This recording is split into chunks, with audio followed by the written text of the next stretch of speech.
Good afternoon. The Arts Council for Monterey County welcomes you to our monthly online segment, Artist Spotlight. I am Karen Lee Garcia, Programs Director, and today I am so pleased to welcome Artistic Director and founder of SpectorDance, Fran Spector Atkins. Welcome, Fran. Thank you so much, Karen. Thank you. So Fran began her professional career in New York City, performing with Incredible Journey Dance Company and the Mariko Sanjo Dance Company. And since 1977, she has been an independent teacher and choreographer in New York City, Cleveland, and Monterey.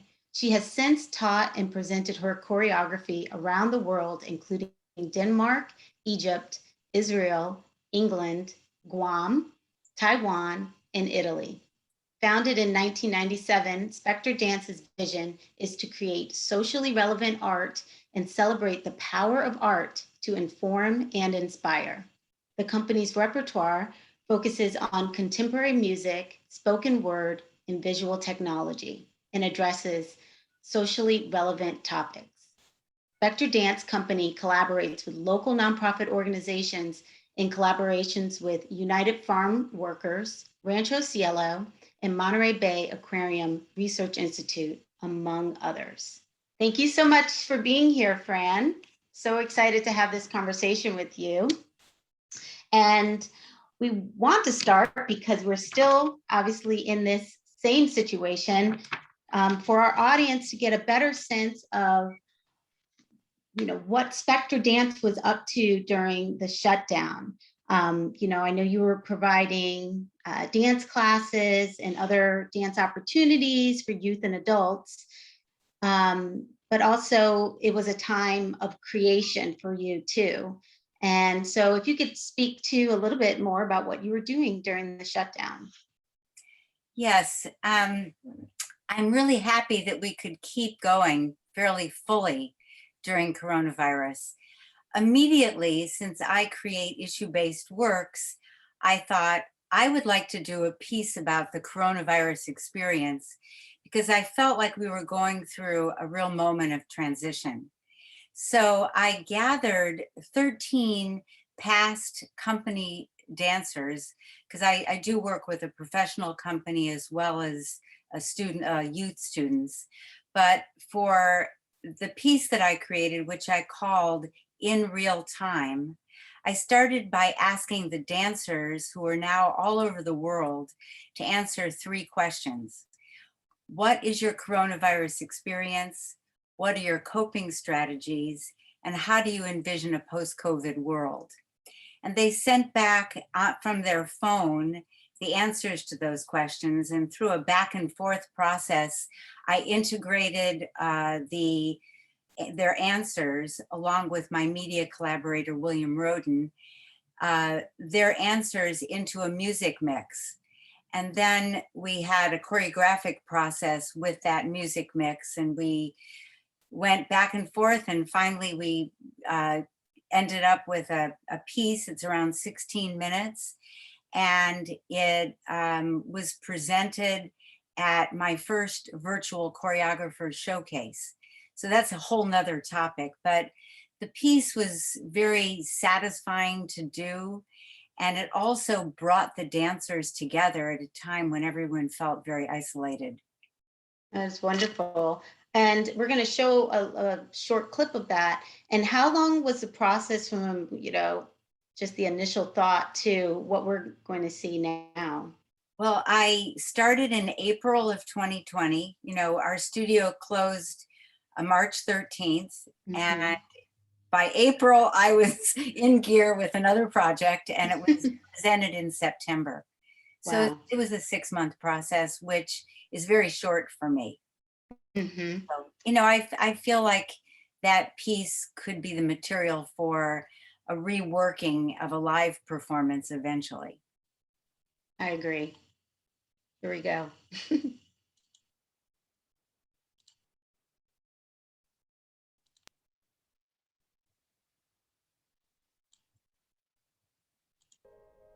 There's this anxiety in the air, like people are kind of afraid of each other, like everyone could be contaminated.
Yeah, I went a little over our clip time just because it's so captivating. It just draws you right in, right back to the experience of, what took place on March 13th and all through this past year. So it's a beautiful piece that will, that's, we have the link available in Facebook for everyone to continue watching the piece. Any other thoughts that you want to share on that particular piece?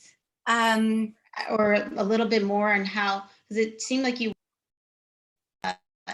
also wove in a little bit of the maybe the festival in that piece too. Well, yes, I think that's, for 25 years, I have presented choreographers from around the nation and even around the globe at my studio. And we call it the Choreographer Showcase. And twice each year, we send out a call and people come here, and it's just wonderful for audiences to see this diversity in dance as an art form today. And so when the COVID came, I really wanted to continue with the Choreographer Showcase as a virtual event. And it's very creative. We really discovered the power of the internet through COVID. It was actually a very positive and creative thing. So we did 2 choreographer showcases during COVID, one in September and one the following March. So I feel very excited about having done that. And did you hear me? Because I think okay, yes. So we're doing another choreographer showcase in this coming February, and it will be at Hidden Valley Music Seminars. And I'm very looking forward to working with them and having our choreographer showcase in a new space. So, in addition to the choreographer showcase where we presented in real time, the second choreographer showcase, I presented a different work. And I don't know if you want to hear about that, because that was also a virtual process. Mm-hmm. And I took a piece that I've been working on for over 10 years called Ocean Trilogy. Oh, mm-hmm. And Ocean Trilogy was a collaboration with Monterey Bay Aquarium Research Institute to look at ways that dance can communicate science. Mm-hmm. And I always start with filmed interviews with experts. So we've interviewed like amazing, renowned scientists and sort of used the facts from these interviews as the foundation for the work. So I recreated the work for a group of teen dancers who are local, and we filmed it thinking that it could be exciting and creative content for classrooms. So in addition to the piece, we did a filmed class, a creative movement class, taking the themes from Ocean Trilogy and exploring them through movement. And I'm very excited. We showed this piece at the second choreographer showcase.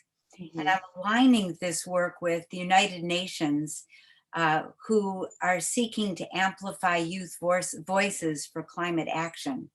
And I just think that's really beautiful. So I would like to develop youth leaders through dance.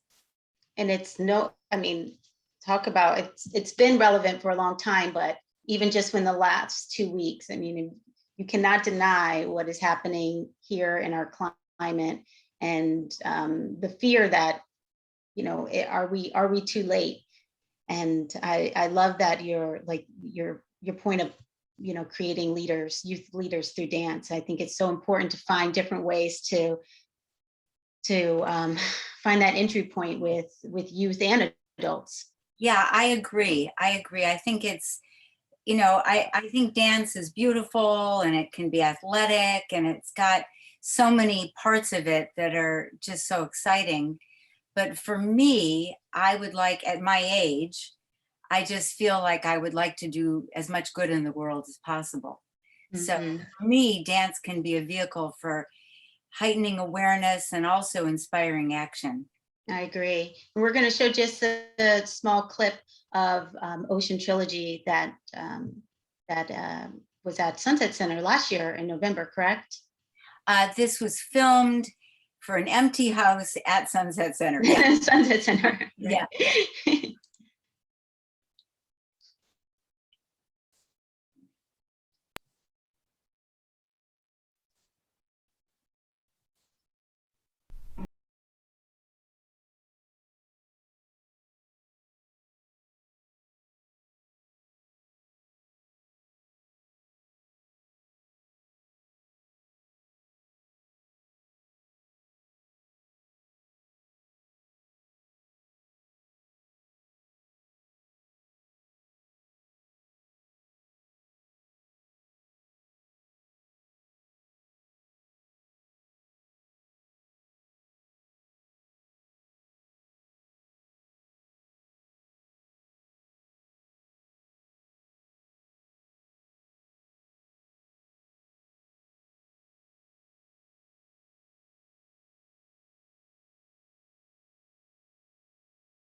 The difference. One individual coupled with another one, and you've got a crowd, or you have a movement. That's right. Fran is creating a whole movement. Yeah. That's great. And we'll shift away a little bit from the heavier topic just to speak about the joy that you were bringing this past year with outdoor dances, and talk a little bit about that and who your audience was. Yeah, well, I had a group of students that I was working with all year. And when May came around and we were looking at a little bit more opening up, performing outdoors became a possibility. So I created 5 dances, short, that we took to senior centers. And we performed every weekend in May at a different senior center. And it was just about the youth sharing their joy of dance with a population that was very eager for that kind of joy. Mm-hmm.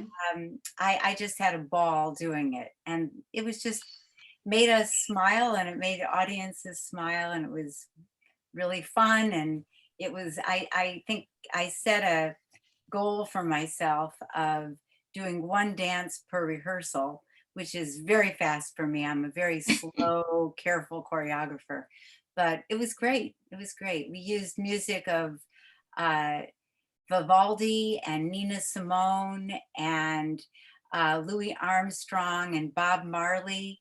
And we had a wonderful piece called La Llorona that was played with live harp by William Faulkner.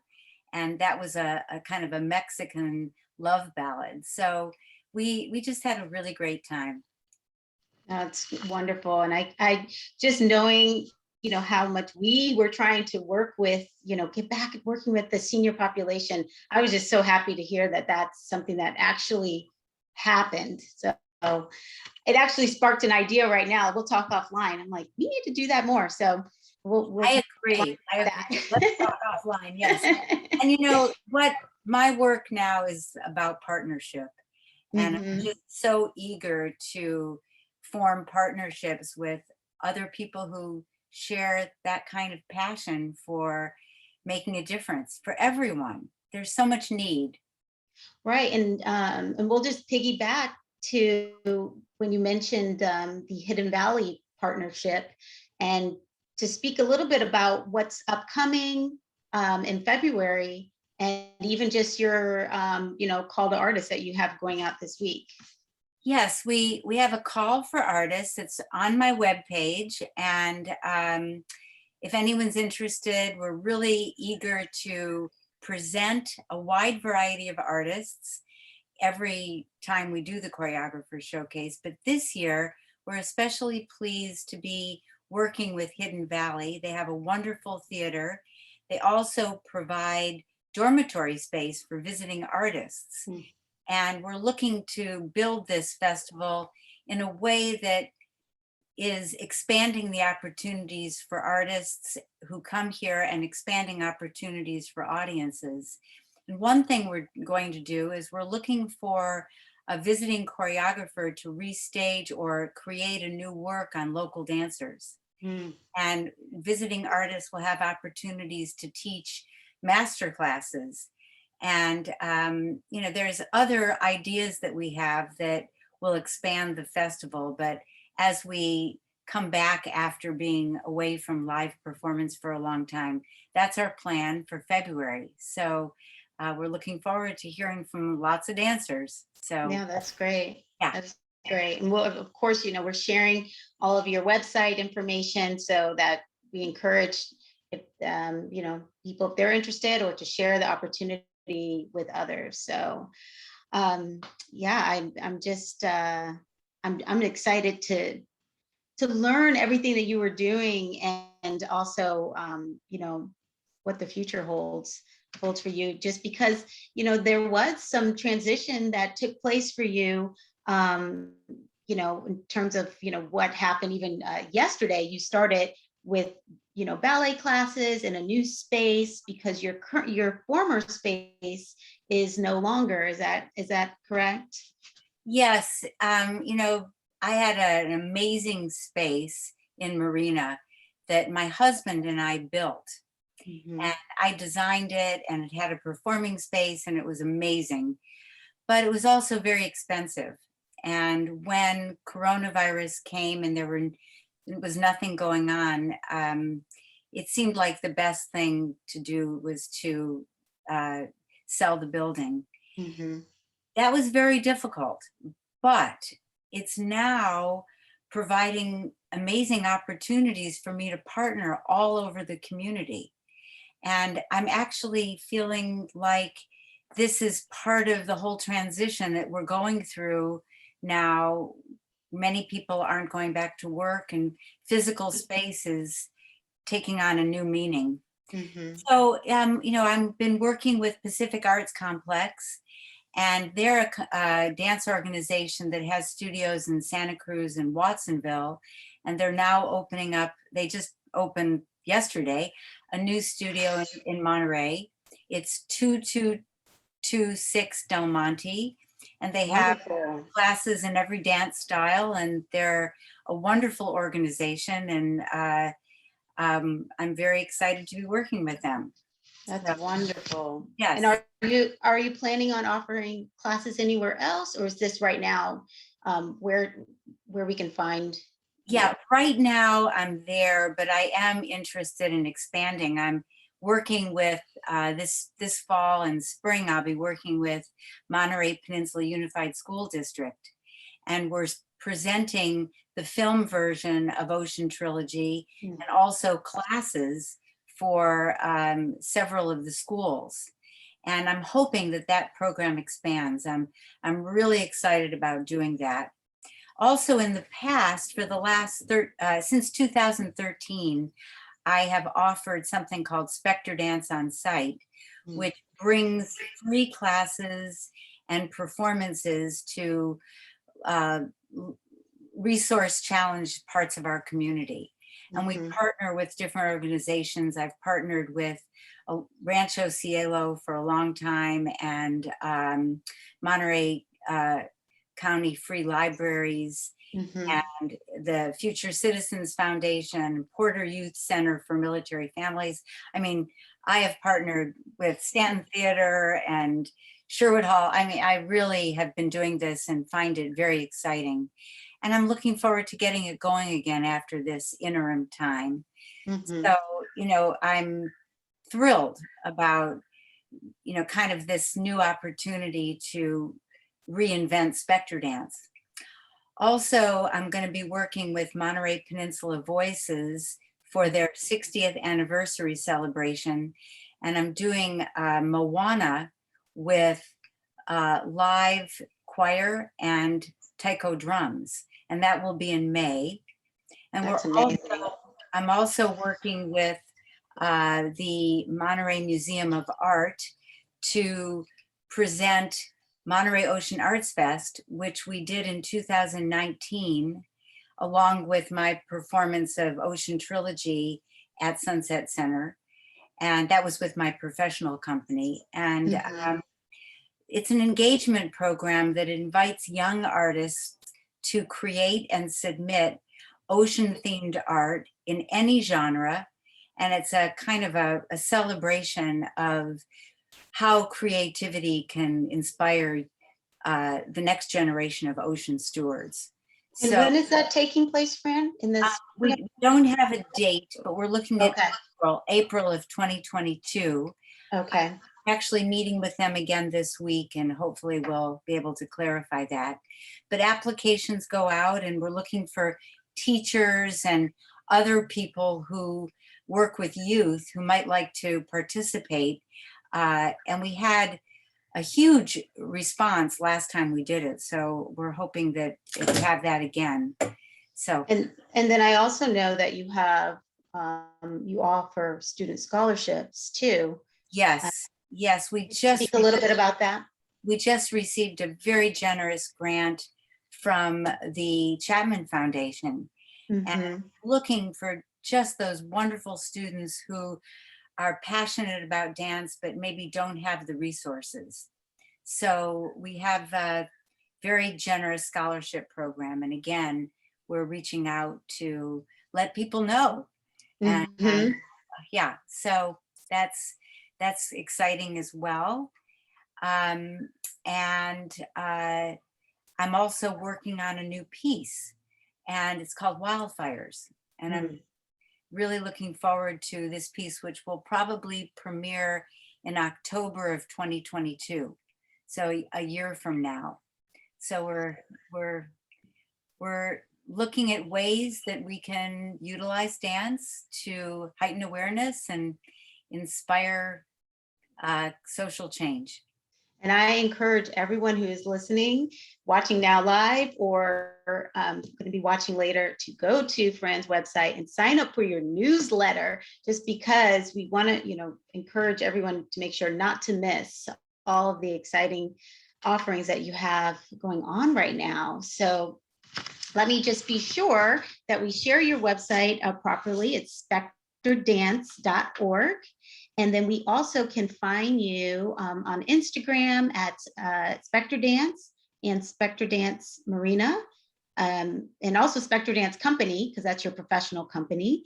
And then on Facebook, SpectorDance, and also your personal account, Fran Spector Atkins. So I know I could speak to you all day. And I hope, now that I know that the dance studio is just right here in Monterey, I'm excited because I need to get back into the studio. So thank you so much, Fran, for your time and for your commitment to, issue-based dance. I just appreciate you so much. And thank you so much. And let me say thank you, Karen and Aaron, and thank you to the Arts Council, who is doing such amazing work and supporting so many artists in this community. So it's an honor to talk with you. Thank you so much. So stay tuned for another Artist Spotlight on Wednesday, October 13th. And be sure to comment and share on this Facebook Live. And obviously, to learn more about the Arts Council and everything that we are working on, please visit us at www.artsformc.org. Have a wonderful afternoon. Thank you. Thank you.